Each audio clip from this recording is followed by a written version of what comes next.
and our guest, Clinton Wilkins, your employee. We do have a guest. Yes. We have Blair Patterson here from Clinton Wilkins Mortgage Team. He's a returning guest to the show. He was. He was on last year, and he said he didn't love it, but I really twisted his arm to come back. Well, he made the cut, so it must have been okay, right? He made it a year, so that's really good. Now he's almost on to 2 years, which is really very impressive because let me tell you, this is a hard business. For sure. Blair, why don't you tell everybody a bit about what do you do?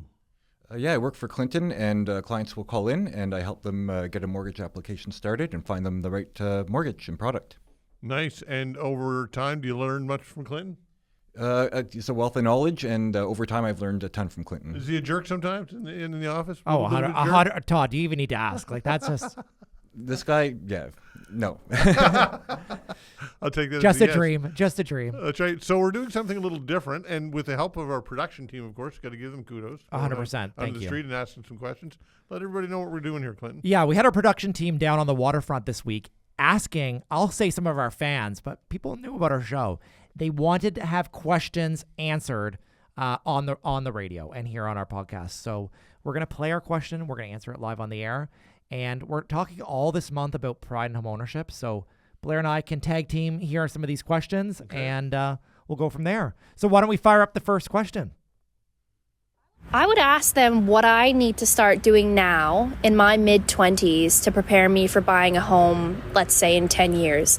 Any accounts I should be signing up for with my bank, any tax credits, any areas I should be looking into, in the province. Any types of homes that are better for me as a first-time buyer. I just want to know where I should start. That sounds like one of these questions we'd hear on the radio. There's a lot of points there, but I'm going to start out really quick, and I'm going to throw it over to Blair. Types of accounts, sign up for an RRSP, and especially if you're at work and they offer a pre-authorized payment, get it set up, make it automatic, do it. And the other thing is the first home savings account. Both really great options to be able to save on your own.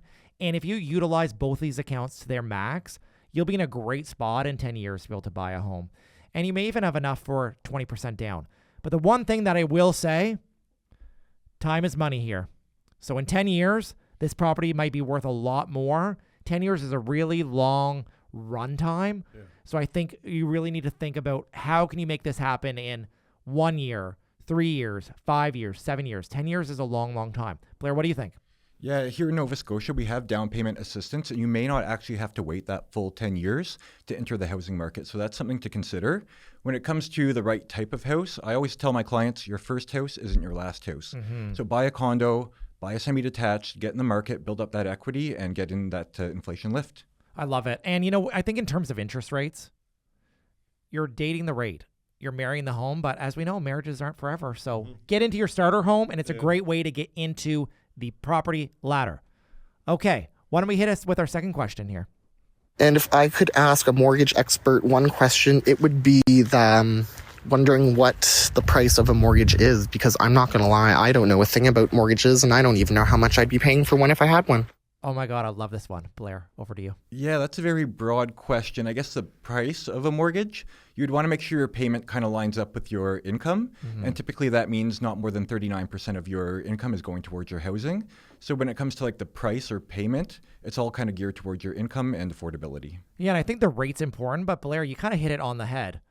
Rate is not everything. The payment is very, very important. So know what you can afford, but again, it's really going to come down to your income.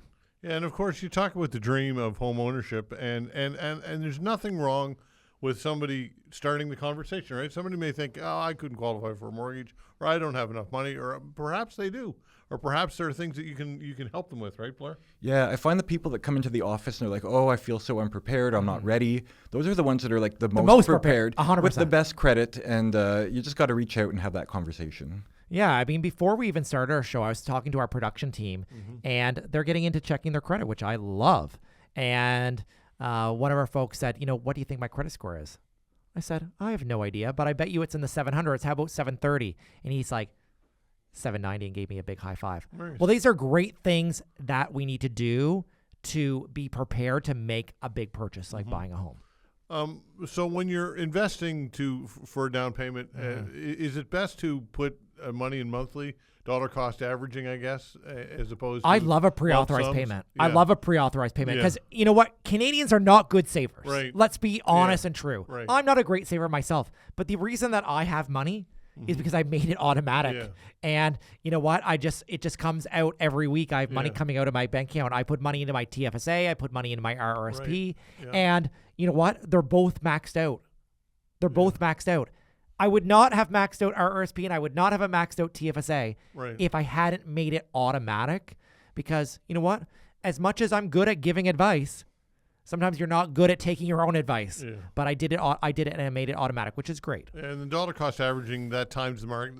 Instead of trying to time the market with one lump sum payment, agreed. You're purchasing every month, so therefore there's going to be fluctuations. Well, and it's if you're waiting to put money in at the end of the year, you may just spend it. That's right. Like, Blair, what do you tell people when they're trying to save?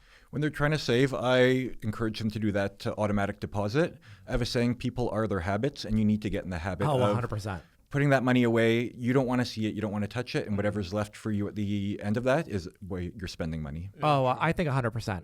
Let's do a little segue. Like, Blair, when we're talking about pride in homeownership, I know you've had a lot of queer clients like over the last 2 years. What do you think like their number one challenge has been like getting into the housing market? Yeah, I know you talked about that earlier. Essentially, I think a lot of people have experienced judgment their whole life. And then when it comes to the mortgage, they're afraid of more judgment when it comes to credit.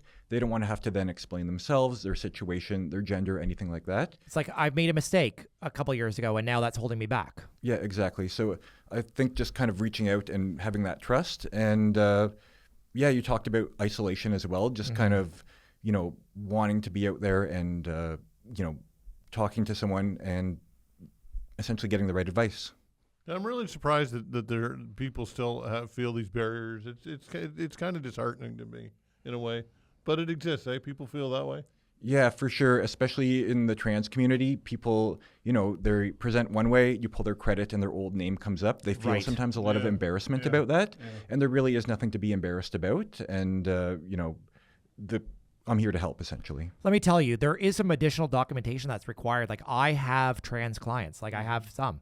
And you need to get sometimes a name change document. You need to get some of their birth certificate. Like, there's multiple documents that you may need in addition to, like, the normal verification that we do. At the end of the day, it's about knowing your client. And we want to make sure that we're protecting the client and we're also protecting the lender. And I think for us, like, we're sensitive enough to it that I can ask the right questions. Like, I'm not judging. But I think from a borrower's perspective, they're feeling judged already when you're coming in and doing a mortgage application, regardless of your situation. Yeah. Blair, do you feel empowered? You must feel empowered to be having such a great career and to be doing so well, working for a great company like Clinton, which you can work for a very long time. The stability of that, I mean, that's obviously got to be very empowering for you. Yeah, it feels incredible. Essentially, it's been incredible growth this year. The Halifax region is doing very well. I think a lot of government initiatives coming around with defense spending will only help to help the region, and the growth has been incredible. That brings up a really good point. Blair's background, he wasn't in mortgage finance his entire career. Like, Blair, you were in the Navy before you became a mortgage broker. Like, why did you want to make that career change? Yeah, essentially, I just wanted to help empower people financially. For people in the military in this region, I know exactly the journey they've gone down when it comes to moving, getting posted, what they're entitled to, and it really helps me help them in a better way. Okay, so what would you say you've got a good? That must be a really good client base for you, referral base, I would think. Yeah, the military. Yeah, absolutely. It's one of the area's biggest employers, and being able to help people in the military, in the queer community, like Clinton said, we don't judge. We're here to help and get people into homeownership. Absolutely. How about other questions? Hit us with another question here before we go to break. We're a little tight on time. Yeah, we'll hit the next question, and we can answer it when we come back. Okay, let's do that. Let's hit the question. I think the question would just be about how the interest rate goes up. I mean, if I'm planning for a mortgage, that payment to be, let's say, $1,800 a month or $2,000 a month in 15 years, will that go up a lot? Will that go up to $3,000, $4,000? Could it go down? Just if they could give me any insight on how quickly it could grow or how quickly, even if it could, decline. I love this one. Yeah, these are some great questions. These are a great question. We're going to play the question again when we come back from the break, and we'll dive into how does your mortgage payment work? If you've liked what you've heard and you want to learn more, feel free to visit us online at teamclinton.ca.